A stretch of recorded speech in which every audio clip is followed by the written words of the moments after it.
you for having me. I can't read the chat from where I'm sitting, so I will adjust my seat to be able to hear the chat for the second part of what we share together. There's 4 parts of what we're going to do together for the next just over half an hour or so. The first part is where I'll tell a story, as Fiona's explained. I'll tell a story out of a box. And then I will wonder about the story. Now, wondering isn't the same as making a statement, and it's not the same as asking a question. Wondering is an invitation to oneself and to others to enter a world of imagination where there are no right answers, but there are deeper explorations into mysteries. And once I've wondered for a little while, I will invite you all to do one of 2 things. You can wonder yourselves, and you can do that in the chat, or you can do that out loud. I'll probably adjust my laptop so that I can respond to little hands up that go in the various things that you can use at the bottom, the various participation mechanisms that you can use. Or if you prefer to write down a wondering, then you can do that, and somebody can put their hand up on your behalf and read it out. We obviously won't have a chance to read out every single one, but that's all part of it. But the alternative to wondering in a response to a wondering is to make a statement. You're welcome to make a statement too. A statement isn't an invitation to further wondering. It's your best attempt to respond to that wondering. Either of those is good and appropriate as a way to respond to a wondering, either one of mine or one that comes from the wider group.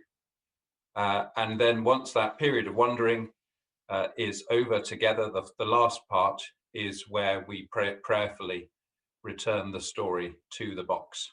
And then that's the end of this part of the day. So I'm now going to, my head might go out of shot at some point, but I'll come back in again as quickly as I can. I haven't done this before, as Fiona explained. So it's a wondering for me too. Now, I'm going to begin with the wilderness. This is the wilderness. There's a lot of wilderness, so we need to have just a little bit of wilderness available to us so that we can remember all the important things that happen in the wilderness. The wilderness is the place in the Bible where people go when they want to discover who they are and who God is. And in the wilderness, there was a great mountain called the Mountain of Horeb. And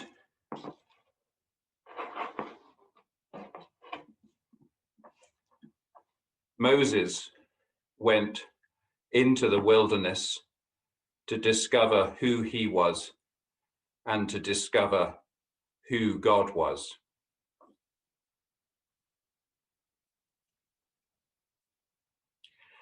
And Moses was keeping the sheep of his father-in-law, Jethro. He was a shepherd.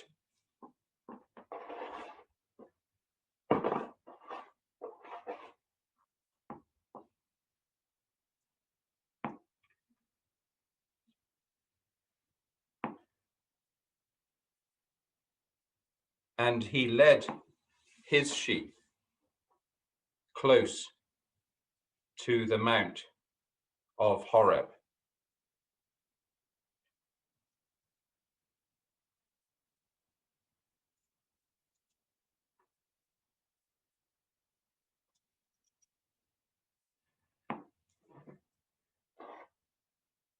And there, close to the Mount of Horeb, he saw a bush, but it was no ordinary bush, because it was a bush out of which came constant flames.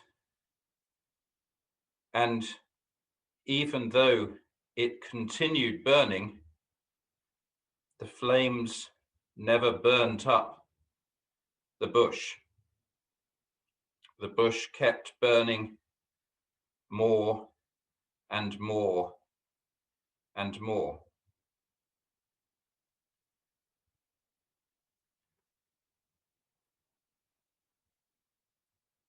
And he was drawn to come close to the bush. And a voice came to him from the bush and said, "Moses, Moses." And Moses replied, "Here I am." And the voice said, "I am the God of your ancestors, of Abraham and of Isaac and of Jacob." And Moses turned away out of fear and respect. And the voice said, "Remove the sandals from your feet, because you are standing on holy ground."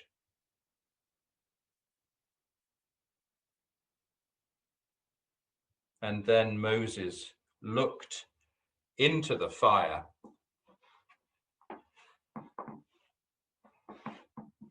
and he heard the words, "I have seen the sufferings of the Israelites. I have heard the cries of my people. I will come to them and I will deliver them. I will bring them up into the land of the Hivites and the Perizzites and the Jebusites and the Amorites, a land flowing with milk and honey.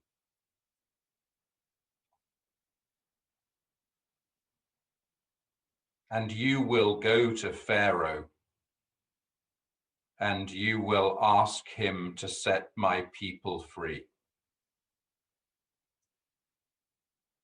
And Moses said, "Who am I that I might go to Pharaoh?" And the angel of the Lord who spoke from the fire said, "I will be with you. I will go with you. I will go ahead of you. I will go behind you."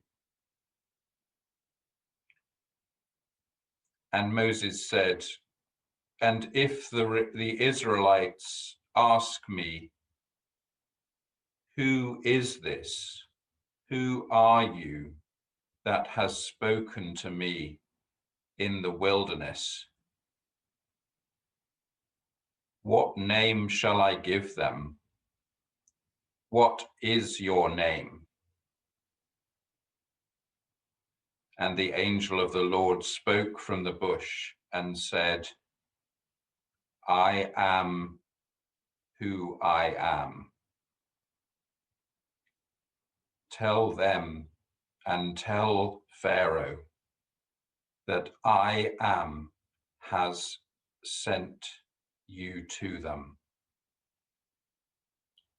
My title is "The God of Abraham and of Isaac and of Jacob, but my name is I am who I am.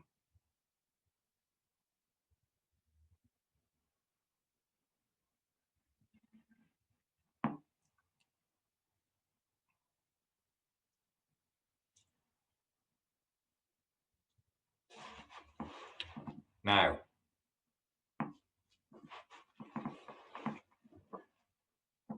I'm going to bring you all a little bit closer.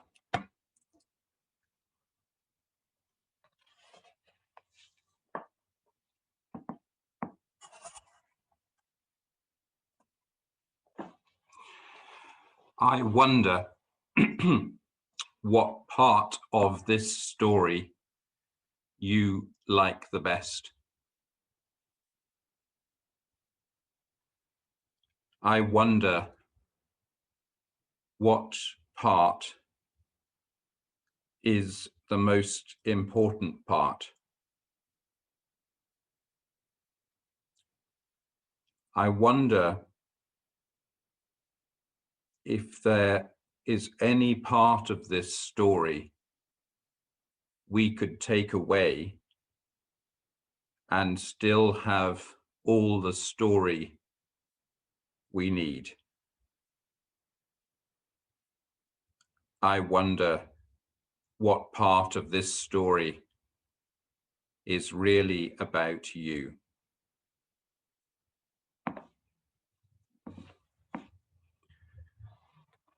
I wonder if there are some things that are clearer in the wilderness than they are in normal life. I wonder why people only defined the wilderness by what wasn't there and were so slow to realize what was there. I wonder if we might be in the wilderness right now. I wonder what revelation God is bringing to us in the wilderness. I wonder what you wonder about this story.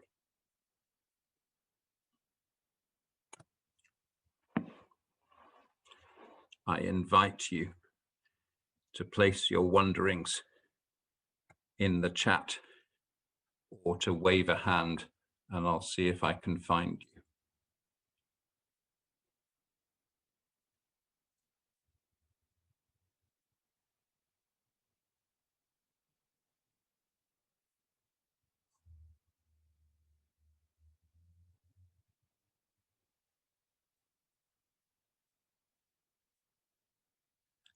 Is that Jane? Do you want to unmute and tell us your wondering?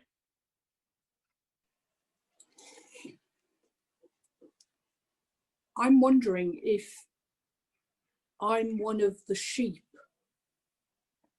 watching it all happening, and that what I will be taking away is that I am a witness of something that I cannot understand or fully know, but I'm an intricate part of.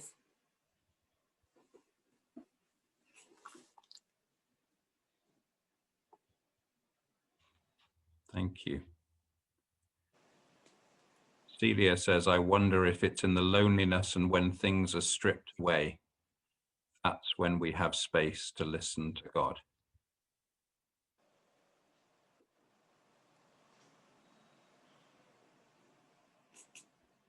Rachel says, I'm wondering about Moses being worried about speaking, possibly due to a speech impairment.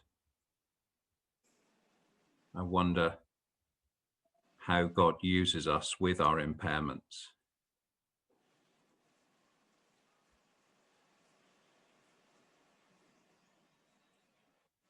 Ruth says, I wonder how powerful a force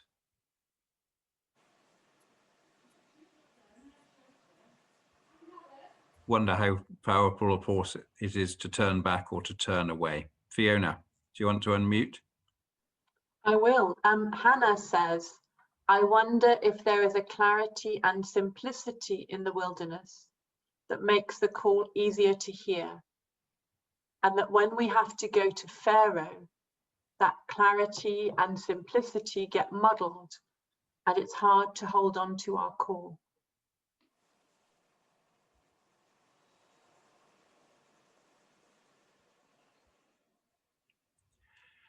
Anne says, I wonder why taking off shoes is holy.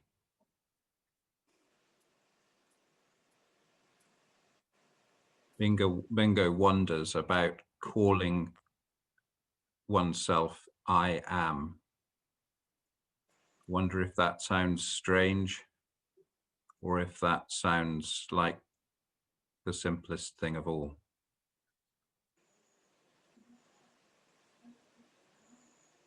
Anderson stated, we don't need to understand, we just need to show up and present in the now.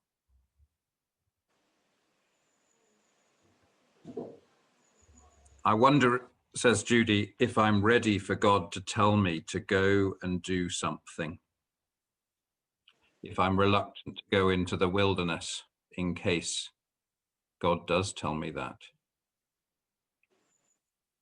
Hannah says that Aaron is the first interpreter, the first BSL interpreter, perhaps.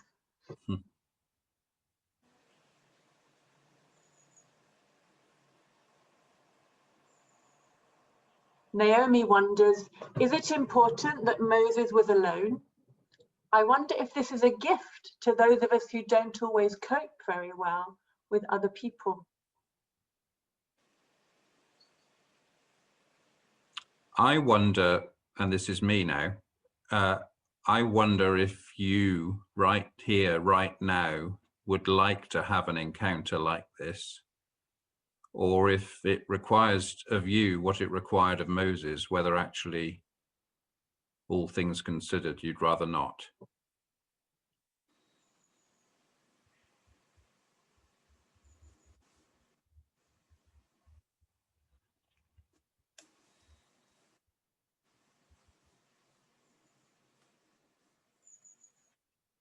Thomas says, the most important part of this story is within the burning bush, but God needed Moses to carry out his mission, regardless of his impediment. God sees us by what is in our hearts, not by our outward appearances.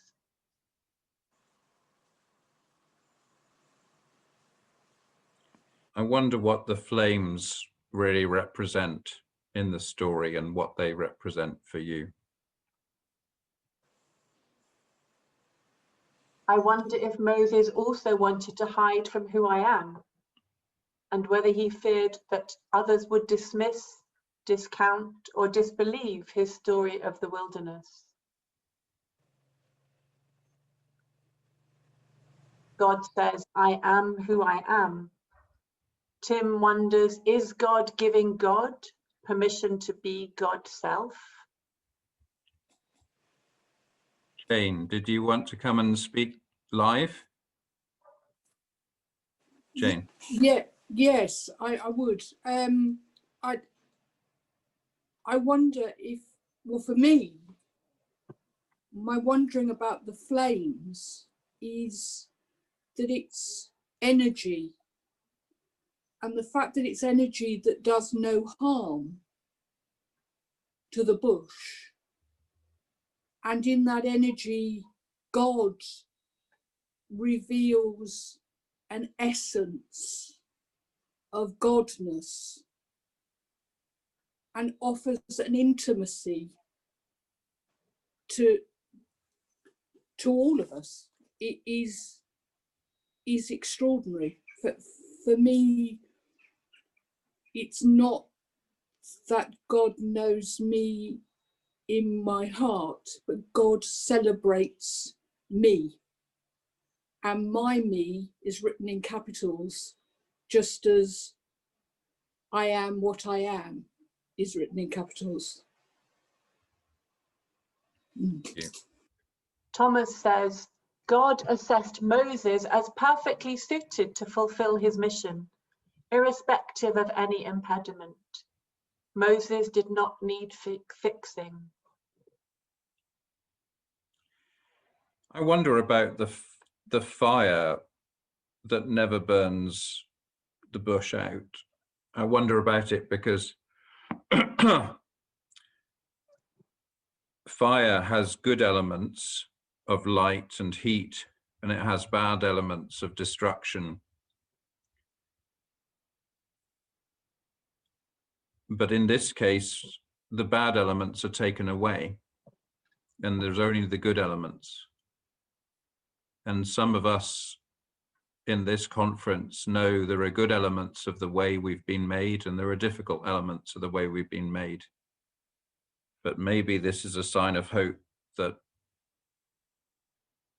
we maybe, when it comes to forever, when it comes to essence, to use Jane's word, the good elements abide and the difficult elements don't. Bernice wonders, I wonder whether there's an encouragement in this season, when many of us are feeling burned out, that the bush was not destroyed in the flames, but kept burning more and more. It was that constant burning that drew Moses closer to God. Lucy wonders, I wonder if God is giving us, and God too, permission to just be. Gemma, I wonder about the wilderness being where I belong, and realize that the strength God has given me to live in the wilderness. Tim, I am who I am underlines that each one of us is fearfully and wonderfully made, each in the image and likeness of God. I wonder where you are in this story. I wonder, as somebody said at the beginning, if you feel like you're one of the sheep. I wonder if you feel you're in the fire. I wonder if you're looking down from a mountain. I wonder if you're experiencing an encounter. Hannah, I wonder if the sheep were there because sometimes animals are the best company. I wonder if we can actually name things good and bad, whether some things are perhaps both and. Ruth, I wonder how much life there is already in the wilderness, unseen, unacknowledged, dismissed.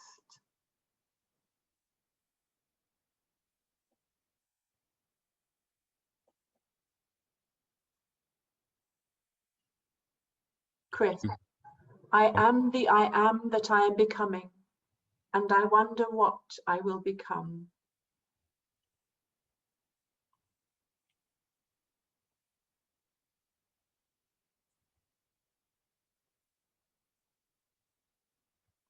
Me, I wonder if Moses was still afraid that the words wouldn't come, or that nobody would listen, or that even Aaron wouldn't understand.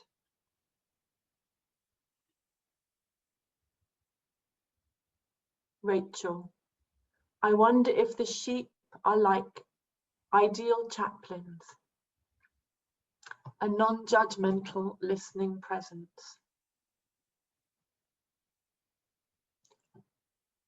Anderson, God can use the most unlikely of people.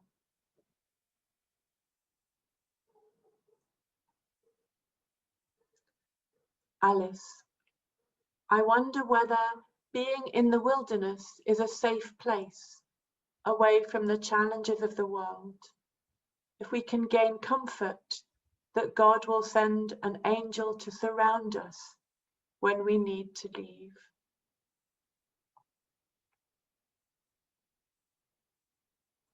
Lois, a statement. I'd like the destructive pharaohs to change their way of seeing the world I want to be joyful instead of angry. Perhaps Bingo's invitation to say, I am, is enough. Or am I supposed to act?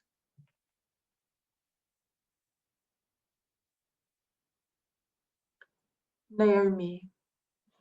I wonder if Moses thought his mission from God was going to get easier and easier, and found it didn't.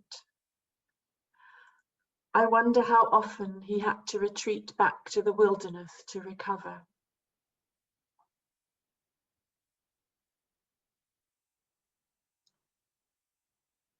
Hannah. I wonder if, for those of us on the edge, if the wilderness is our safe place where we can be ourselves.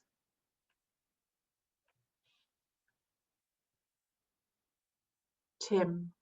I wouldn't be in the wilderness literally, as rocky ground is inhospitable.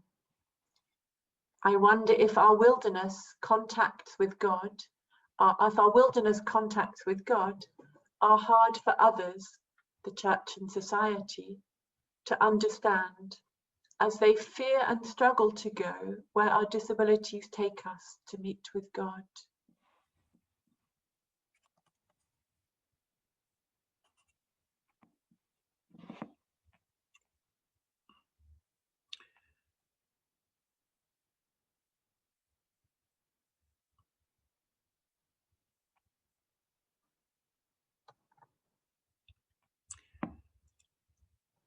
Well, it's time to put the story away now. And as I put the story away, we're going to remember the different parts of the story before God. We think of the sheep, chaplains, an abiding presence without judgment.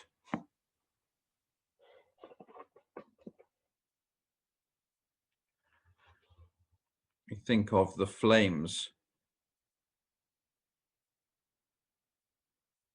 all their many different colours, the constant fire that never goes out.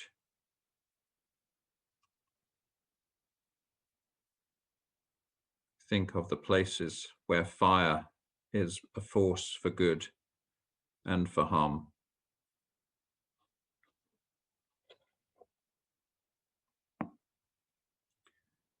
Think of Moses, whether he felt after this experience exhilarated or fearful, or both.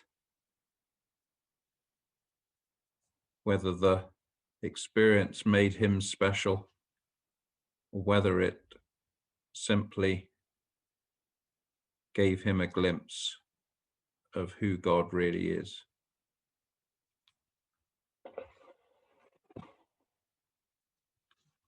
Think of the bush, the place where God's revelation happened. We think of those places in our lives that have been locations of revelation and discovery and vocation and new understanding.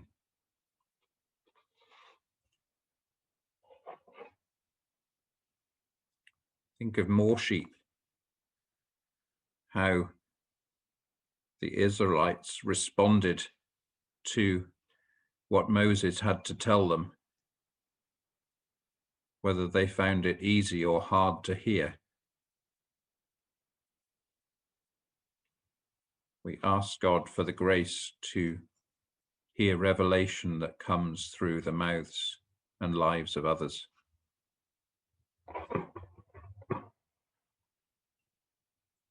We think of more sheep, wonder what this story meant for the Jebusites and for the Egyptians.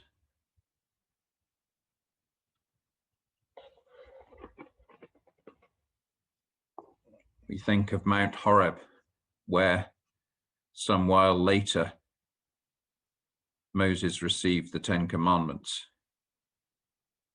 We think of how the same place can come back into our lives in a different guise.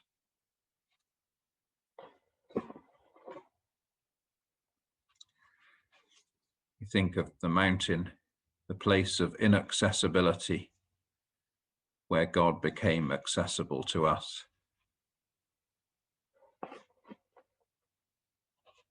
We think of the part of the story, the wilderness, a wilderness that now has a laptop sitting on top of it. We think of the paradoxes of our human technology and the things that never change. And we ask God to affirm in us the things that never change, and to be made known to us in the wilderness as God was made known in the wilderness to Moses.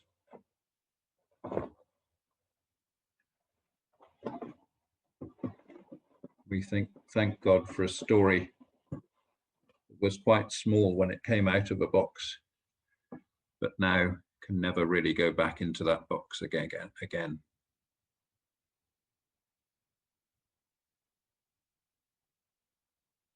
Amen.